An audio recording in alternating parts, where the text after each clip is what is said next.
네, 여기 묵상간증 자칭 나그네입니다. 제가 어릴 적 부모님은 부부싸움을 심하게 자주 하셨습니다. 그래서 저는 늘 집에서 벗어나고 싶다는 생각을 하며 자랐습니다. 그러다 고3 때 중국 문화를 담은 책을 읽다가 수많은 소수 민족 중에서 기독교를 믿는 민족이 하나도 없다는 사실에 안타까운 마음이 들었습니다. 그러던 중 내가 주의 종이 되겠다는 지인의 한마디에 저는 분별 없이 부르심이라 여기고 중국 선교사가 되겠다는 생각으로 진학대학에 진학했습니다. 그렇게 스스로 믿음이라 여기며 나그네의 삶을 살겠다고 자처하는 듯 했지만 졸업할 때까지 진로의 방향을 구체적으로 정하지 못했습니다. 그렇게 시간만 흘려보내던 중 하루는 말씀을 보다가 믿음으로 선택했다고 여겼던 중국 선교사의 꿈이 사실은 소망을 빙자한 나의 야망임을 깨닫게 되었습니다. 이 땅에서 나그네의 삶을 살고자 한 것이 아니라 믿음 있는 사람처럼 보여서 사람들에게 인정을 받으려고 했던 것입니다. 또한 나를 힘들게 하는 부모님 곁을 떠나 행복해질 수 있다는 완악한 마음으로 서운한 것임을 깨닫고 회개하게 되었습니다. 아브라함은 외아들 이삭을 바치라는 시험을 받을 때 하나님 약속의 신실하심과 죽은 자도 살리시는 하나님의 전능하심을 믿고 순종했습니다. 그러나 저는 코로나19로 모든 예배를 온라인으로 드리게 되면서 11조를 깜빡하고 내지 못했습니다. 그러다 이후에는 더 많이 가지려는 욕심에 알면서도 모르는 척 내지 않았습니다. 그러면서 소소한 행복이라 여기며 퇴근 후 거의 매일 집 앞 편의점에 들러 잘 먹지도 않는 간식거리를 사서 집에 쌓아 놓았습니다. 여전히 믿음으로 나그네 인생을 사는 것을 자랑스럽게 여기기보다 이 땅에서 행복하길 살길 바라는 저의 모습을 회개합니다. 저도 아브라함처럼 전능하신 하나님을 믿음으로 내가 제일 아끼는 것까지 포기하고 하나님의 뜻에 따라 살기를 원합니다. 그렇게 순종할 때 그 믿음을 보신 하나님이 저를 살리실 뿐만 아니라 그리스도의 생명이 이어지는 길로 인도하실 줄 믿습니다.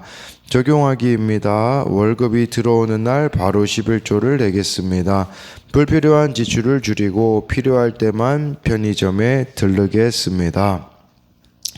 네, 여기 이렇게 나와 있듯이 중국 선교사의 꿈이 사실은 소망을 빙자한 나의 야망임을 깨닫게 되었다고 하면서 이 땅에서 나그네의 삶을 살고자 한 것이 아니라 믿음 있는 사람처럼 보여 사람들에게 인정받으려고 했고, 또한 나를 힘들게 하는 부모님 곁을 떠나 행복해질 수 있겠다는 완악한 마음으로 이렇게 서운한 것임을 깨닫고 회개하게 되었다라고 이렇게 말해주고 있습니다. 네, 오늘 말씀 제목은 천국을 사모하는 나그네라고 하는 것은, 저와 여러분들이 진짜 천국을 사모한다면 이 땅에서요 나그네로 살아갈 수밖에 없는 자임을 알아야 한다라는 것인데요. 네, 13절 14절을 보면요, 이 사람들은 다 믿음을 따라 죽었으며 약속을 받지 못하였을 때 그것들을 멀리서 보고 환영하며 또 땅에서는 외국인과 나그네임을 증언하였으니 그들이 이같이 말하는 것은 자기들이 본향 찾는 자임을 나타냄이라 라고 말씀해 주고 있어요. 믿음을 따라서 이 사람들이 다 죽었대요. 어제 말씀에 나와 있었던 그 사람들이죠. 약속을 받지 못하였다라는 것은 그들은 부분들만 본 거죠. 사실 부분들만 봤지만 그 하나님의 약속이 이루어질 것을 믿음으로 바라보았다라는 것이에요. 저와 여러분들이 하나님의 이 약속, 이것이 이루어질 것을 믿음으로 바라보고 살면요, 어떤 삶을 살아가게 될까요? 13절에 나와 있어요. 바로 외국인과 나그네로 살 수밖에 없다라는 것을 말씀해 주고 있는 것이에요. 이게 무슨 말일까요? 다른 가치관을 가지고 살아갈 수밖에 없다라는 것을 아셔야 합니다. 우리나라도요 외국인이 있잖아요. 그 외국인들은요 다른 가치를 가지고 살아가거든요. 나그네는 이 땅이 영원하지 않은 것으로 사는 자를 뜻한다라고 볼 수 있는데, 저와 여러분들이 예수님을 믿는다라는 것은 무슨 말이겠습니까? 가치관이 달라지는 것이라고 볼 수가 있습니다. 그래서 이들은 자기들이 본향을 찾는 자, 여기서 말하는 본향은 바로 천국을 가리키는 것이라고 할 수가 있는 것입니다. 예, 그래서 이것에 대한 적용은요, 나는 하늘 본향을 사모하며 이 땅에서 나그네로 사는 삶을 자랑스럽게 여기고 있습니까? 아니면 이 땅에서 정착하고자 몸부림치고 있습니까? 네, 이제 이걸 생각해 봐야 되고요. 15절, 16절을 보면요, 그들이 나온 바 본향을 생각하였더라면 돌아갈 기회가 있었으려니와 그들이 이제는 더 나은 본향을 사모하니 곧 하늘에 있는 것이라. 이러므로 하나님이 그들의 하나님이라 일컬음을 받으심을 부끄러워하지 아니하시고 그들을 위하여 한 성을 예비하셨느니라. 예, 그들이 나온 바 본향은 이건 고향이죠. 그러니까 아브라함 같은 경우도요, 사실 뭐 고향으로 돌아갈 수 있는 방법이 있었잖아요. 그런데 더 나은 본향을 사모했기 때문에 고향으로 돌아가지 않았어요. 아브라함만 봐도요, 성경에요, 고향 방문했다라는 기록이 한 번도 없습니다. 네, 아브라함이 뭐 75세까지 뭐 살았던 그 고향인데 왜 그립지 않았겠습니까? 그러나 더 나은 본향을 사모했기 때문에 돌아가지 않았다라는 것을 말씀해주고 있는 것이에요. 그랬을 때 하나님이 평가하시는 인생이 딱 두 가지밖에 없는 것 같아요. 16절에 보니까요, 이런 더 나은 본향인 천국을 사모하는 사람은요, 그들의 하나님이라 일컬음을 부끄러워하지 아니하셨대요. 내가 저 사람의 하나님이다 라고 말하는 걸 하나님이 부끄러워하지 않는 인생이 있고, 반대로요, 부끄러워하는 인생이 있다라는 것을 우리가 알아야 한다라는 것이죠.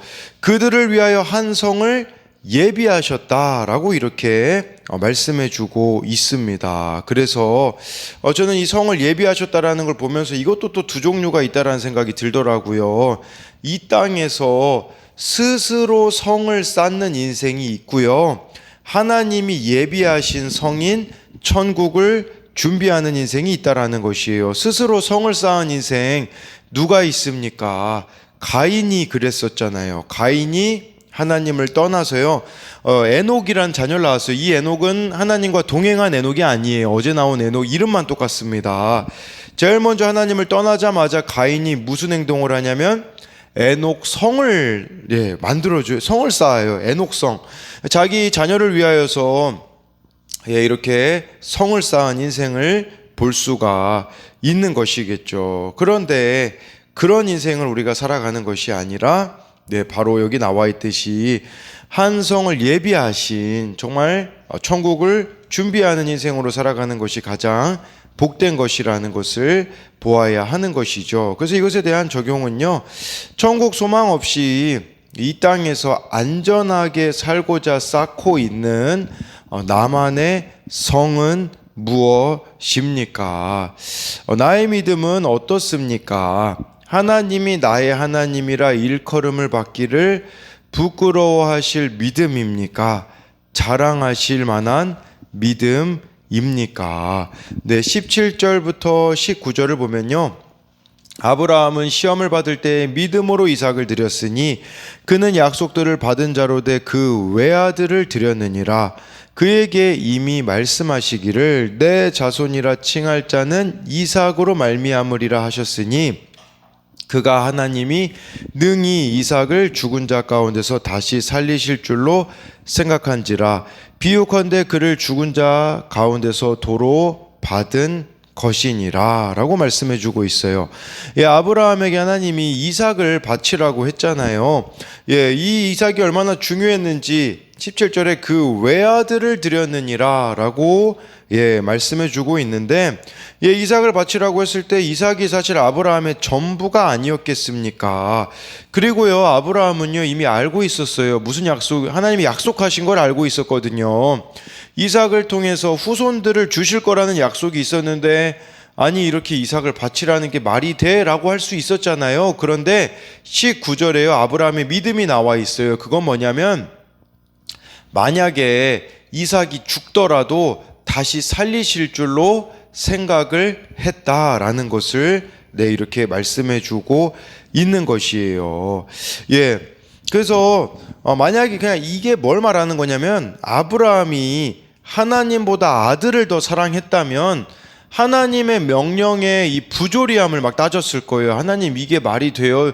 이렇게 이 부조리함을 따졌을 거라는 거죠. 그러나 이삭을 바치고 나면 하나님의 약속이 이루어지기 불가능한 상황이었지만 아브라함은 하나님을 위하는 척 빠져나갈 궁리를 모색하지 않았어요. 이걸 통해서 알 수 있는 것은 우리는요, 순종하기 싫으면 핑계거리들을 찾지만 순종하고자 하면 할 수 있는 방법들을 찾습니다. 그렇게 순종했을 때요, 어떤 결과가 있습니까? 야고보서 2장 23절에요 이런 말씀이 있어요.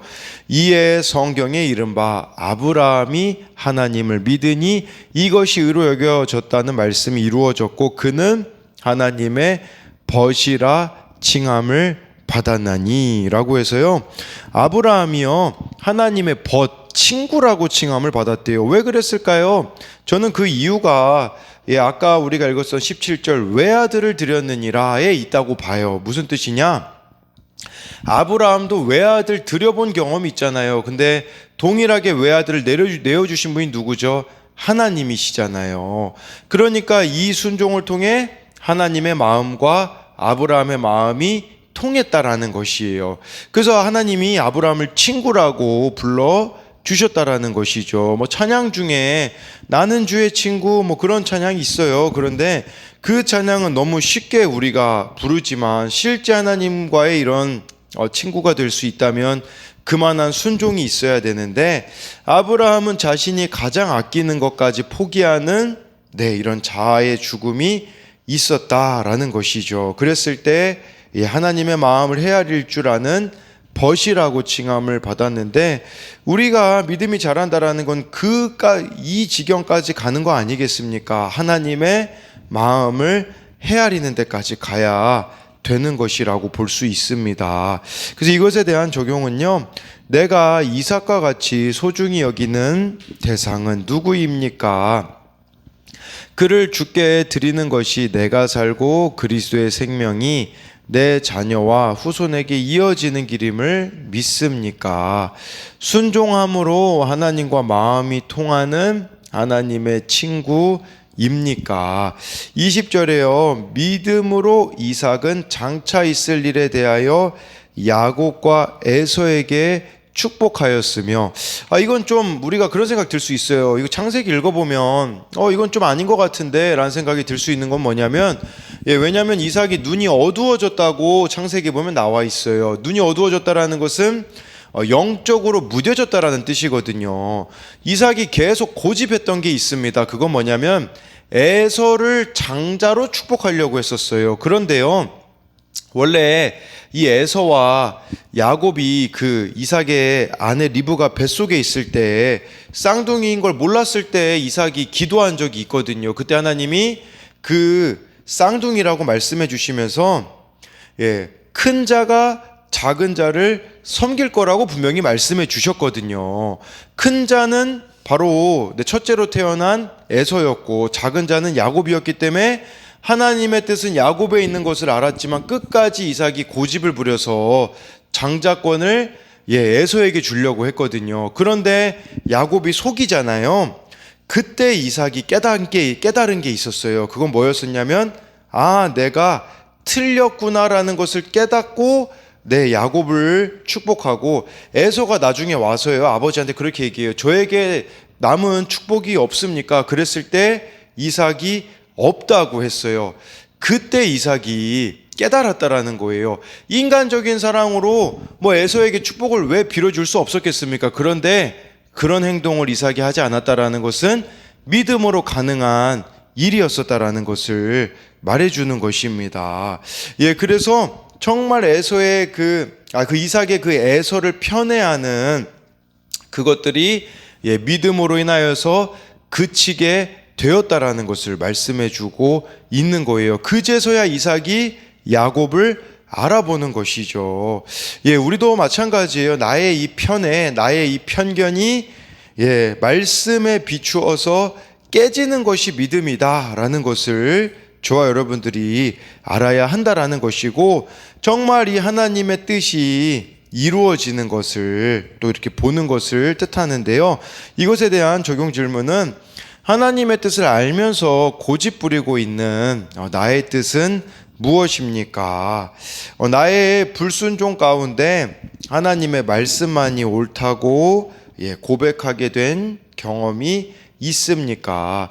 21절 22절을 보면요, 믿음으로 야곱은 죽을 때에 야곱의 가가들에게 축복하고 그 지팡이 머리에 의지하여 경배하였으며, 믿음으로 요셉은 임종시에 이스라엘 자손들이 떠날 것을 말하고 또 자기 뼈를 위하여 명하였으며 라고 해서요.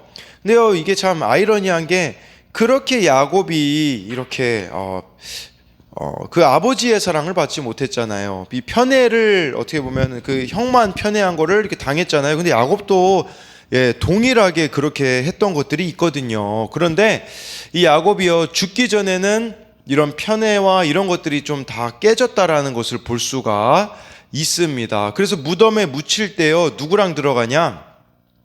레아를 무덤에 데리고 들어가잖아요. 그런 편애가 깨지는 모습들, 또 아들들을 축복할 때도요, 유다를 축복한 것들을, 유다를 이렇게 정말 이렇게 축복해 주는 그런 내용들을 보는 것을 또 볼 수가 있죠. 그래서 야곱도 결국 자신이 추구하던 그런 가치들, 생각들이 죽음 앞에서 깨지게 되는 것들을 볼 수 있어요. 그게 바로 또 여기 요셉의 각 아들에게 축복하는 것도 마찬가지예요. 므낫세와 에브라임, 첫째가 므낫세면 당연히 오른손으로 해야 되는데 그렇게 하지 않습니다. 그래서 에브라임을 이렇게 장자의 축복을 주는 것을 보는 것은 정말 자신의 그 편견을 넘어 하나님의 뜻에만 순종하는 모습을 보여주고 있고요.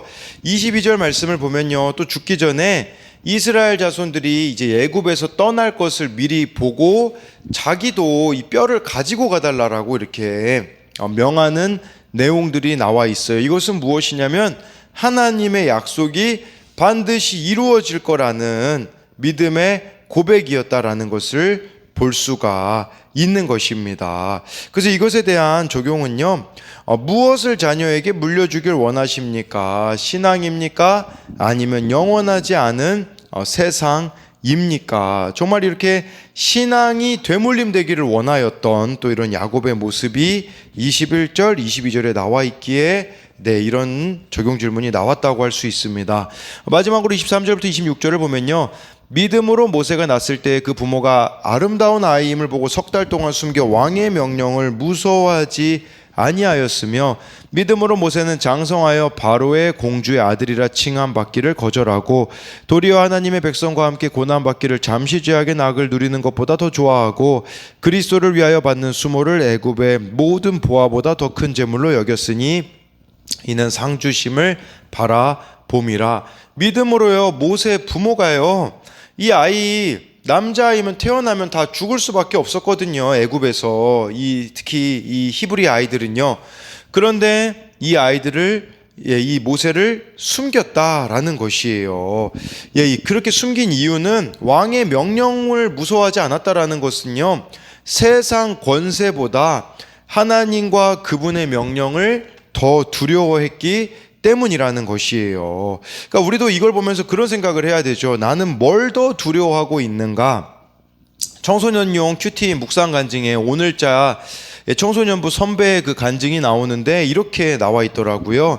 애정 결핍으로 인하여 이성 친구를 가까이 한 내용이 나오는데 마지막에 이런 고백을 합니다. 교회 청년부 양육 마지막 시간에 더 이상 남자친구를 만날 이유가 없구나를 깨달았습니다. 저는 이별 후에 외로움과 공허함이 두려워서 헤어짐을 결단하지 못했는데 지체들이 제 이야기를 듣고 내가 결단하면 하나님이 절대 너를 외롭게 두지 않으실 거야. 힘들 때마다 하나님이 함께 계실 거야 라고 말해 주었습니다 라는 고백이 나오더라고요. 남자친구랑 헤어져야 되는 건 알아요. 근데 못 헤어지는 것은 두려움 때문이었다라고 하는데 정말 이 두려움을 하나님으로 인하여서 내려놓게 되었다라는 그런 고백들이 나와 있습니다. 또 여기 보면요, 이후에 모세가 그 공주의 아들로 살았잖아요. 이제 40살이 됐을 때 잘 먹고 잘 살 수 있었잖아요. 그냥 가만히 있었으면. 그런데 고민한 끝에 이스라엘과 함께하기로 선택을 했다라는 것이에요. 그것을 이 말씀에서는 하나님의 백성과 함께 고난받는 것과 잠시 죄악의 낙을 누리는 것으로 비교를 하는 내용이 나와 있고요. 또 한 가지는 그리스도의 수치와 이집트의 모든 보화를 비교하고 있습니다.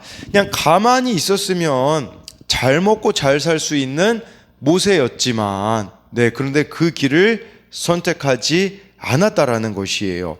모세는 자신을 위한 현재 안락함보다 하나님과의 관계 속에 있는 미래의 영광을 더 가치 있는 것으로 여겼다라는 것을 말씀해주고 있는 것입니다. 우리도요, 이 믿음으로 이 길을 걸어간다면요, 눈에 보이는 즐거움이나 세상의 값진 것들보다 눈에 보이지 않은 하나님의 세계에 더 큰 즐거움과 가치를 두는 자가 되어야 한다라는 것입니다. 그래서 마지막으로 이것에 대한 적용 질문은, 내가 하나님을 경외함으로 두려워하지 말아야 할 세상 권세는 무엇입니까? 그 두려움을 어떻게 이겨내고 있습니까? 가정과 교회 공동체에서 물려받은 믿음의 유산을 잘 지키고 있습니까?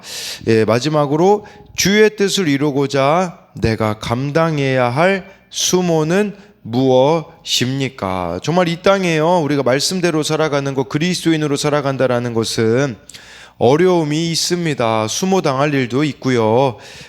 참 힘든 일들도 있겠지만, 그러나 저와 여러분들이 정말 오늘 말씀에 나와 있는 천국 나그네로서의 삶을, 천국을 소망하는 나그네로서의 삶을 살아감으로써, 여러분, 좁은 문 좁은 길이라 많은 사람들이 찾지 않는다고 예수님이 분명히 말씀하셨어요. 그 말은 어렵습니다. 왜냐하면 세상 사람들이 다 가는 길을 가지 않기 때문에 어려움이 있지만, 그렇지만 우리가 이 영원한 것에 소망을 두며 살아가는 자들이 되기를 소망합니다.